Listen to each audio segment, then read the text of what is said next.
Y como siempre decimos en Sanamente, la prevención en salud también es relevante.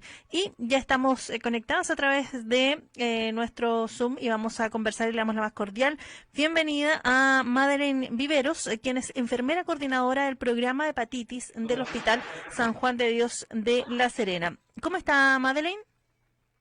Hola, mucho gusto. Muy bien, muchas gracias. La escuchamos pero no la podemos ver social. Te digo, Ya vamos a conectar. ya, perfecto. Ahí sí, espérame. ahí sí, ya la estamos viendo en pantalla. Para quienes están a través de nuestro Facebook Live.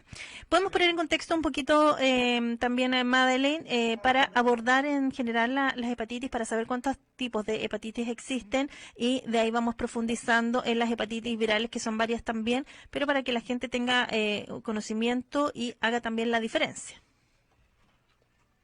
Mira, en realidad hay muchas hepatitis virales. Está la A, la B, la C, la D y la E.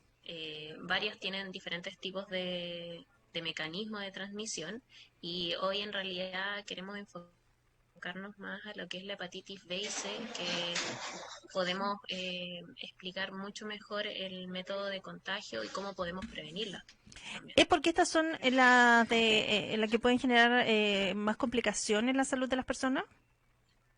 Así es, porque este tipo de hepatitis se pueden volver crónicas, por lo tanto tienen mayor complicación a largo tiempo a los pacientes. Más que la hepatitis A, por ejemplo, que es una hepatitis que generalmente es una hepatitis aguda, donde la persona manifiesta muchos síntomas, pero la hepatitis B y C es un poquito más silenciosa. Por lo tanto, si nosotros no nos diagnosticamos, no nos hacemos un examen, no vamos a poder saber si nosotros portamos con este virus. ¿Cómo uno puede notar cuál es la sintomatología que se presenta en las hepatitis virales, particularmente la B y la C? Generalmente voy a hablar por ambas, hepatitis B y C, son síntomas muy específicos, pero a veces no generan síntomas, que ese es el problema. Cuando la persona genera síntomas, se pone con un tinte amarillento en la piel, en las mucosas, en los ojitos principalmente. Tiene una orina de un color mucho más oscuro, como tipo Coca-Cola, y también las deposiciones son un poquito más blancas. Esa es como la característica del paciente que está cursando con una hepatitis aguda.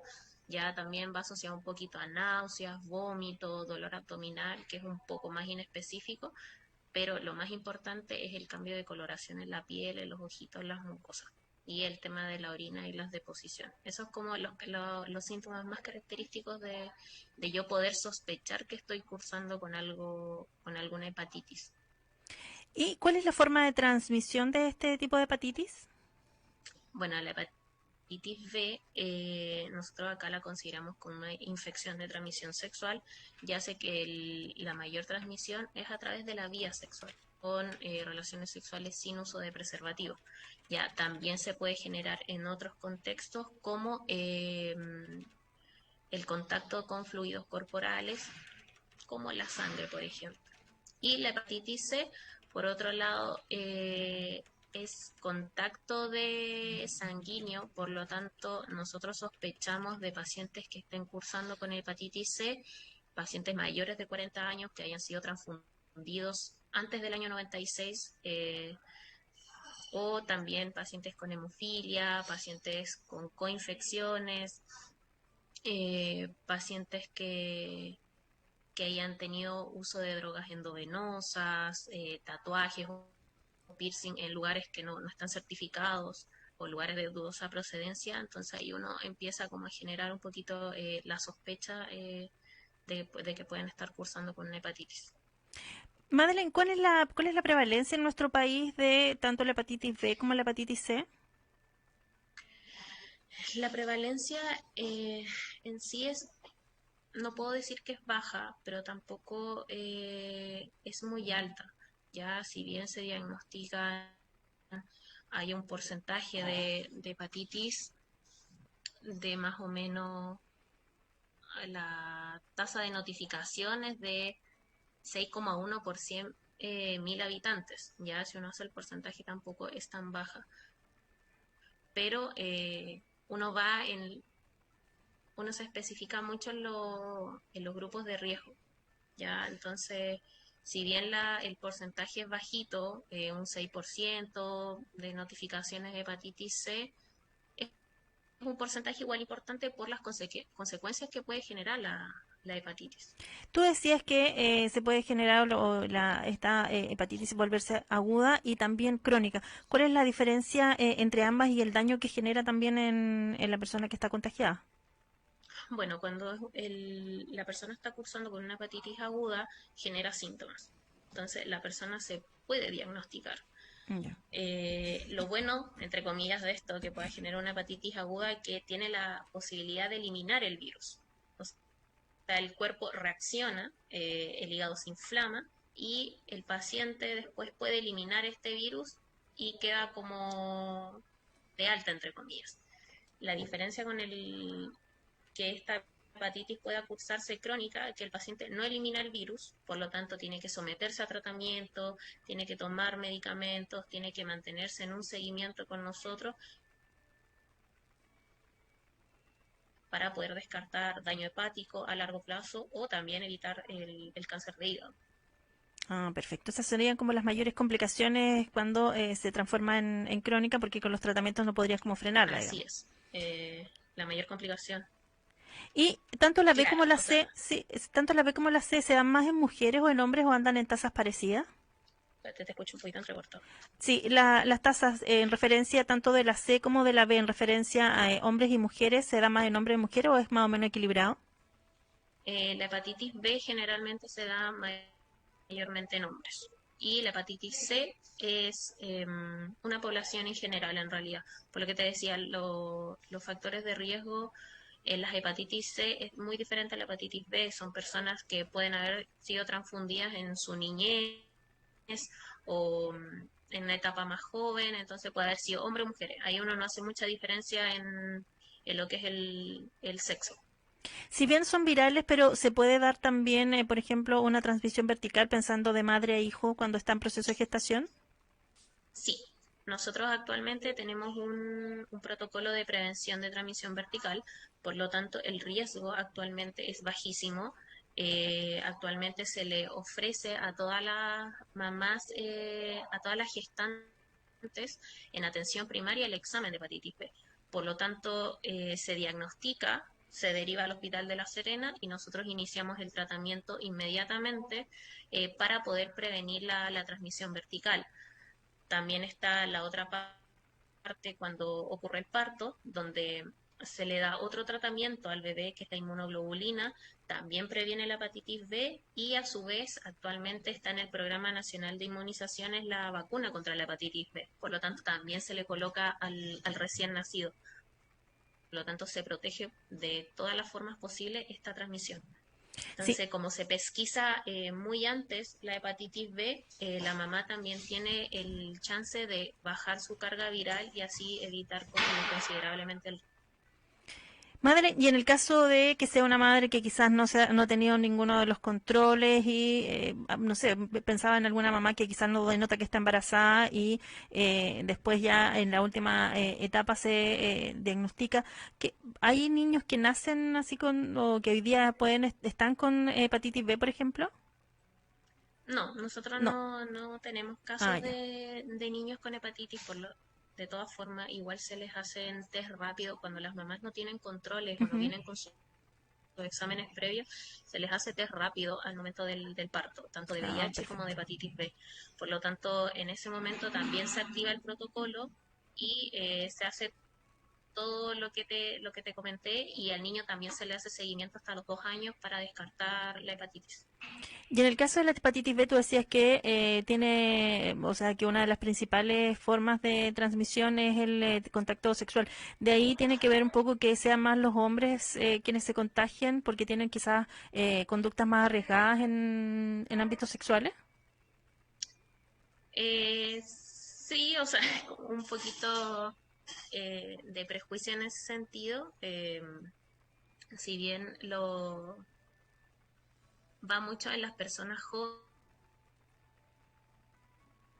Se nos entrecortó un poquito. Ahí tenemos un problema de conexión. y Ahí sí, porque ahí sí. Sí. y porque tampoco el hombre está acostumbrado a pesquisarse. Ah, perfecto. Sí, como que las mujeres tenemos mayor noción de prevención y cuando hay algo extraño acudimos más rápido. Así es. Ah, ya. Sí, era más por ahí que asociarlo quizás a algún grupo. Respecto también de los tratamientos, una vez que la persona es diagnosticada tanto con la hepatitis B como con la hepatitis C, ¿son los mismos tratamientos? ¿Son tratamientos distintos? ¿Y cómo lo van abordando? Bueno, acá cuando el paciente es diagnosticado con hepatitis, voy a hablar de la hepatitis diferente, cuando es diagnosticado con la hepatitis B, eh, mencionar algo muy importante, que ambas Ujú. hepatitis son GES, por lo tanto Ah, tenemos bueno. garantías donde que nosotros tenemos que cumplir los tiempos, las atenciones, todo. El paciente se evalúa y se ve si es agudo o crónico. Ya si uno determina que el paciente está cursando con una hepatitis crónica, se inicia el tratamiento y este tratamiento es como un tratamiento crónico, así como lo toma el paciente diabético, el paciente hipertenso, con hipotiroidismo. El paciente con hepatitis B también tiene que tomar su medicamento todos los días y venir a controles cada 3 o cada 6 meses para ir controlando cómo está haciendo efecto este tratamiento. El tratamiento netamente es detener que este virus se siga multiplicando en el cuerpo, en la sangre, y así evitar contagiar. Ese es como, en resumen, el tratamiento de la hepatitis B. Pues ese es el objetivo, que la persona se tome este medicamento y al par de semanas, de meses, nosotros podemos ver la efectividad solo tomando un examen de sangre, que es la carga viral de hepatitis B, y así poder detectar si el paciente puede transmitir este virus o no. ¿Ya? Lo ideal, el objetivo es que la persona tenga una carga viral tan bajita que no haya riesgo de transmisión. Ahora, por otro lado, la hepatitis C es completamente diferente porque la hepatitis C tiene cura, o sea, el tratamiento es Ah, curativo. perfecto. Eh, la idea del tratamiento de la hepatitis C es erradicar la hepatitis C. O sea, nosotros tenemos un lema que es paciente diagnosticado, paciente tratado. Ya este tratamiento dura 12 semanas solamente, o sea, son 3 meses donde se toma un medicamento de forma diaria. Uno realiza exámenes específicos para ver si la persona eliminó el virus. Los volvemos a repetir a los 3 meses nuevamente para asegurarnos que realmente se eliminó el virus y el paciente está de alta. O sea, nosotros podemos decir, caballero, usted se puede ir, eliminó el virus de su cuerpo, por lo tanto no hay ningún riesgo. Ahora, va a depender mucho del contexto del paciente que se nos dé de la hepatitis C, porque hay algunos que se mantienen con nosotros para poder descartar completamente que este virus no le haya generado algún daño hepático o que este virus tampoco no haya generado algún riesgo de cáncer. O sea, ya cuando nosotros estamos muy seguros de eso, lo damos de alta del poli o si no, lo mantenemos en la unidad en controles regulares para evitar las complicaciones del virus. ¿Y cuál es la adherencia para los tratamientos? Porque claro, el de la hepatitis C, tú lo decías, son 12 semanas y ahí tienen mayor control, digamos, entre comillas, pero de aquella persona que está con hepatitis B y cómo es la adherencia con ellos al tratamiento. Súper buena. No puedo decir Ah, mira. nada malo de la adherencia del medicamento, porque aparte que el medicamento es súper bueno, no genera muchas reacciones adversas, el paciente se acostumbra muy, muy bien al medicamento. Entonces, no hay ninguna molestia, ninguna malestar que el paciente no pueda rechazar el medicamento. Actualmente ambos medicamentos son muy bien tolerados, por lo tanto el paciente se toma el medicamento muy bien. De la hepatitis C no hemos tenido ningún problema, los pacientes se van de alta con muy buena respuesta, entonces en realidad en ese sentido nos ha ido súper bien. Porque antiguamente habían tratamientos que lamentablemente eran con mucha reacción adversa, entonces el paciente no los toleraba bien, pero ahora nada que decir con ambos tratamientos. Lo único que nos pueda generar un poquito de como de ventana en la hepatitis C es que este medicamento igual tiene un alto costo, por lo tanto nosotros acá en el hospital no lo tenemos como en bodega, por así decirlo, sino que hay que solicitarlo, se demora un poquito más, pero fuera de eso, ningún problema con el tema de los medicamentos. Los pacientes se portan súper bien, son muy adherentes y al final nosotros vemos con el reflejo de los exámenes la adherencia al tratamiento porque nunca hemos tenido problemas. Perfecto. Hoy en Sanamente profundizamos en las hepatitis virales, particularmente en la B y la C, porque hoy se conmemora el Día Mundial contra las hepatitis virales, como cada 28 de julio. La Organización Mundial de la Salud recuerda también lo importante de visibilizar estas patologías. En el programa que ustedes desarrollan en el hospital hay una mirada multidisciplinaria, hay apoyo también de las familias, cómo se aborda también, no solo en materia de tratamiento, sino también de abordar al paciente, porque a veces el apoyo psicológico, no sé, de nutricionista, por si tiene que generar cambios también en su conducta alimentaria, es importante. Acá nosotros hacemos una atención completamente integral. La primera que recepciona al paciente soy yo en realidad.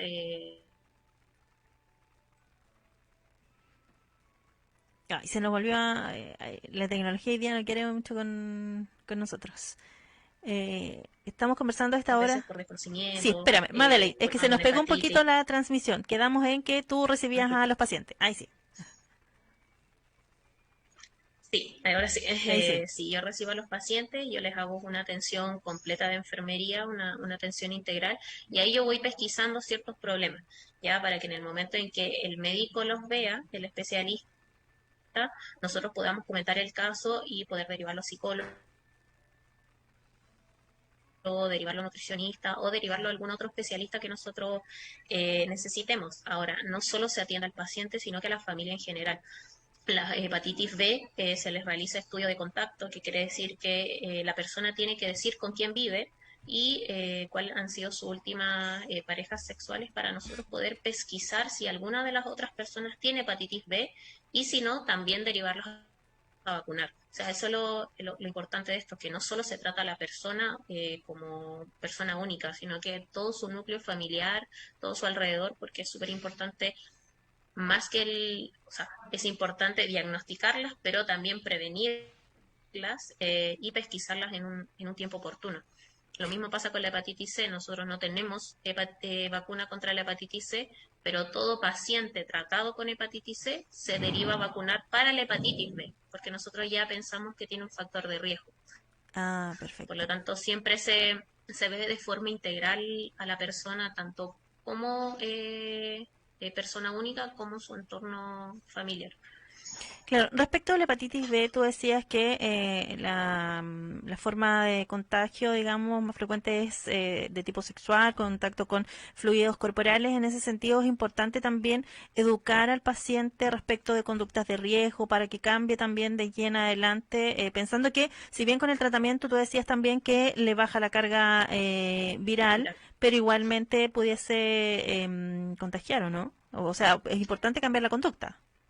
así es, nosotros va mucho en el contexto en Ujú. el cómo adquirió la hepatitis. Va mucho en la entrevista, pero siempre nosotros, la mayor educación es la educación sexual, el uso del preservativo. Finalmente, es el único método en donde nosotros podemos prevenir las infecciones de transmisión sexual, no solo la hepatitis, sino que el Sí. sinfín de infecciones de transmisión sexual que nosotros contamos. Entonces, siempre se educa y va a, como te digo, va a depender mucho del contexto, del cómo adquirió esa hepatitis, si por uso de droga endovenosa, si fue porque se hizo un tatuaje, si fue porque fue transfundido, pero uno siempre lo asocia a la hepatitis B a que tienen que usar preservativos en el momento en que se diagnostica hasta que nosotros podamos comprobar de que su carga viral es bajísima y no puede transmitir el virus. Tú decías también que se da mucho en personas jóvenes. Tiene una mirada muy parecida, por ejemplo, al VIH, que también es una pandemia, al igual que otras patologías, no solo lo que vimos con el COVID, sino que podríamos hablar incluso que la diabetes también es pandemia. Pero en el caso del VIH, se da mucho hoy día y las altas tasas están entre los 20 y los 30 años. En el caso de la hepatitis B, ¿también anda por ahí en las edades? Sí, la hepatitis B generalmente se da en personas jóvenes, por lo mismo, porque no usan preservativo, y esa es la mayor tasa en ambas patologías. De hecho, a nosotros nos pasa que el paciente llega coinfectado, tanto como VIH, hepatitis B y hasta hepatitis C, o sea, vienen con las tres infecciones juntas. Y eso va mucho en las conductas de riesgo que tienen las personas. ¿En serio se puede contagiar con las tres? ¿Y eso a qué se debe? Porque, como para que nos cuentes. netamente por las conductas de riesgo. O Ah, sea, ya. puede ser una persona que no usó Ujú. preservativo y a la vez uso de drogas, por lo tanto va en otro contexto, Ah, pero sí se ha perfecto. dado. Se da súper poco, pero sí se da. Claro, aquellos que son, toman todas las conductas de riesgo habido por haber y van Claro. como por ese lado. ¿Cómo abordar también? Porque hay que prevenir en salud y en ese sentido ustedes tratan de llegar, por ejemplo, a los estudiantes universitarios para poder generar mayor conciencia. Hoy día es un día importante, se conmemora y hay que visibilizar también. Pero ¿cómo abordar a este grupo etario que tiene estas conductas de riesgo, pero si tuviera mayor conciencia generaría quizás el cambio? Y mira, en general la población joven intenta pesquisarse. Nosotros acá en la unidad de infectología ofrecemos pretest que se llaman, que son la detección de VIH, hepatitis B, C y sífilis. Y en realidad vienen muchas personas a solicitar este tipo de exámenes, pero no llega a todos, mucho por miedo, por desconocimiento, porque me van a juzgar, que van a decir si tengo hepatitis, Mm. qué pasa si me sale VIH reactivo, entonces se van quedando mucho en lo antiguo. Nosotros siempre los invitamos y antes hacíamos también campañas para poder pesquisar a estas personas que nos cuesta un poquito más llegar, pero se ofrece, al menos acá en el hospital, nosotros ofrecemos la opción de que ellos se puedan venir a hacer los exámenes libremente, pedir una horita y nosotros le tomamos los exámenes de hepatitis B, C, sífilis y VIH, que creo que es como lo más completo que nosotros podemos entregar. Aparte que APS también ofrece el test rápido de VIH, entonces ante este contexto, uno en la entrevista también puede pesquisar ciertos factores de riesgo que yo pueda decir, sabes qué, mejor anda al hospital y tómate una hepatitis B, una hepatitis C. Madeleine, si yo tuve una conducta de riesgo hoy, ¿el examen lo visibiliza si yo voy mañana o pasado mañana o tienen que pasar algunos días para poder también tener conciencia de aquello? Súper importante eso. Mm. No, uno tiene que esperar, nosotros acá damos un buen tiempo, estamos de 1 a 3 hasta 6 meses de periodo de ventana que se llama, que Ah, es perfecto. el tiempo que se demore el virus en reproducirse. Ya. Entonces, si yo tengo una conducta de riesgo hoy, no saco nada con hacerme el examen mañana porque me voy a quedar con ese examen negativo y no me lo voy a volver a repetir porque me voy a quedar tranquila con ese examen. Por lo tanto, yo siempre tengo que dar un tiempo. Siempre nosotros acá damos 3 meses de periodo de ventana para poder descartar completamente un falso negativo. Madeleine, ¿y se puede dar un falso positivo en el examen si yo esperé el periodo adecuado y todo? ¿Se da un falso positivo o no tiene ningún problema con aquello? Eh, bueno, va a depender mucho de la entrevista, de la Ya. conducta de riesgo, pero nosotros siempre descartamos hasta 6 meses el periodo de ventana. Por lo tanto, si yo pienso que me puede estar saliendo un falso negativo, yo vuelvo a repetir el examen. Y cuando hay veces que también el examen no me sale concluyente y nosotros tomamos exámenes mucho más específicos para poder determinar si la persona está cursando con una hepatitis o no. Perfecto. Es importante que también, ya para ir terminando, Madeleine, conversamos hoy con la enfermera coordinadora del programa hepatitis del Hospital de La Serena, Madeleine Viveros, con quien abordamos las hepatitis virales, particularmente la hepatitis C y B, hoy que se conmemora el Día Mundial contra las Hepatitis Virales. El poder recordar también cuáles son los factores de riesgo o las conductas de riesgo en este caso y cómo diagnosticar también la hepatitis B y la hepatitis C. Bueno, para ir cerrando, lo más importante es el uso del preservativo. Ese es el único método para nosotros de poder prevenir cualquier infección de transmisión sexual, no solo hepatitis B y C.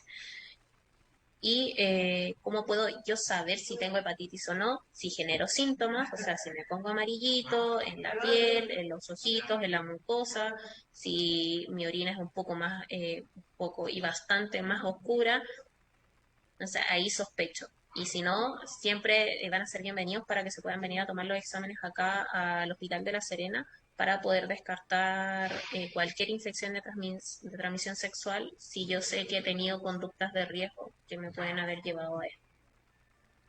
Sí, y teniendo en cuenta que no es normal que uno esté amarillo, no es normal que los ojos tampoco ahí se Claro, pongan amarillos, entonces es importante que la orina tenga cierto color, entonces es mejor no solo preocuparse, sino ocuparse, ir a hacer el examen más si uno tuvo conducta de riesgo, pero siempre es importante consultar. La gente como que se acostumbra a veces a verse un poquito amarillo, como que normalizamos ciertas situaciones y como que no hacemos casos de la sintomatología y algo puede ser. En realidad, cualquier cambio que se vaya generando en nuestro organismo es el síntoma de algo, digamos. así es saber escuchar el Mm. cuerpo y también contextualizarlo a que si yo he presentado conductas de riesgo, asociarlo a que puede que sea por esto. También obviamente hay que descartar otras patologías hepáticas, pero si yo sé que he tenido conductas de riesgo, obviamente me voy a ir asociado un poquito a lo que es hepatitis B. Perfecto.